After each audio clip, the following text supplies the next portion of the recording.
Dilmah High Tea Challenge is about bringing the tea back into high tea.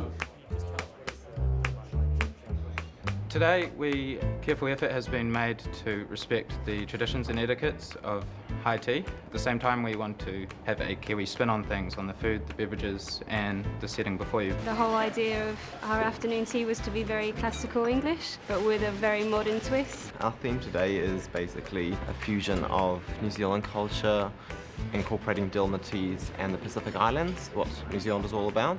Chef Bernd Huber has been on this real high tea journey from 2007, so I couldn't ask for a better reference judge, and of course being a wax certified judge, he brings that level of professionalism, the standards that wax has brought to the Real High Tea Challenge in taking it into a global championship. All my 5 senses were turned on. That's what it's all about.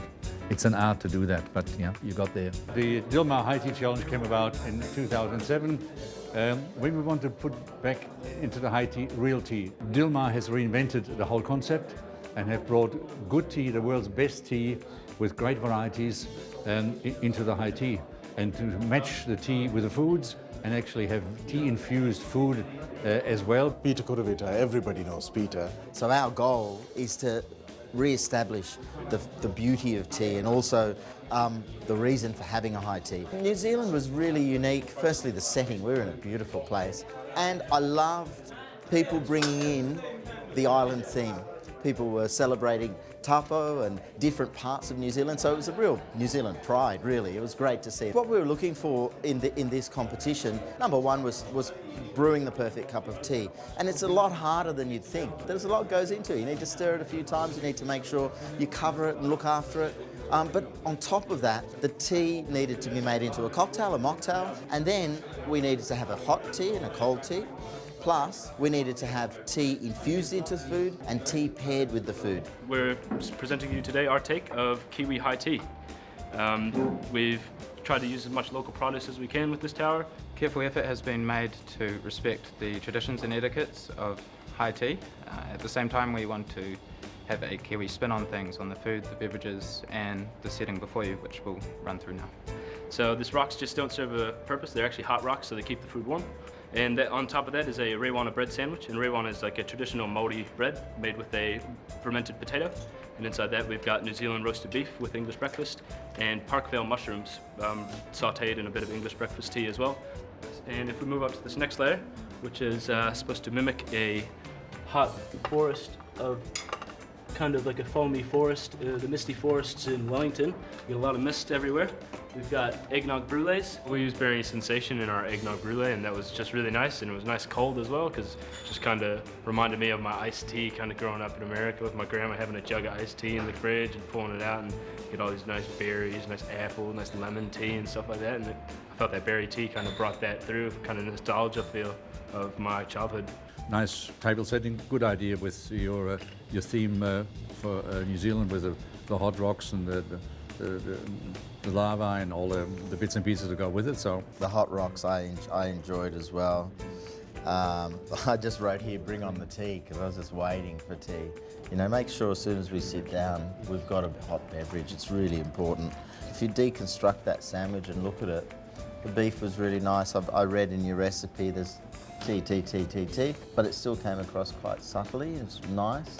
The mushrooms are really good as well. I'm glad you resisted putting butter into it. And when that came out, to have it with this, if I had taken a huge mouthful of that and then washed it down with that, I can see where you were going with it. And you guys haven't eaten 15 high teas, so you know you would have wolfed down half the sandwich and had a gulp and go, oh, that goes well. Give us a few feedback on just like portion sizes and stuff like that. I know I had a sandwich, a Rewana bread sandwich, which is a traditional Māori bread sandwich, and it could have been a bit smaller, but for what we wanted to go for with a refreshing drink, we wanted that big mouthful of beef and mushroom and nice sandwich kind of feel to it, and his drink was going to refresh that kind of mouthful. But these judges have had how much food to eat, so they were only taking little Nancy bites, you know. Dig into it. The brulee was a really nice texture. Yeah, didn't get the tea in it, but it was a nice caramel top on it. The tea was generally a little underbrewed, so please take very good care. Once you add the water into the tea, you need to make sure that you stir and that the tea, all the tea leaves come into contact with the water so that there's proper extraction. I think the highlight was kind of when I poured the English breakfast tea onto the dry ice and having it flow out over the table. It looked cool, and I mean, shock value is there. I mean, it looked cool. Learn, improve, continue your journey, and knock him dead at your next high tea event. For both of us, it was our first competition in hospitality, and we can definitely take a lot away from this. We'll be back next year, and we got some great feedback, so look to improve. And Yeah, it was a great learning experience. absolutely.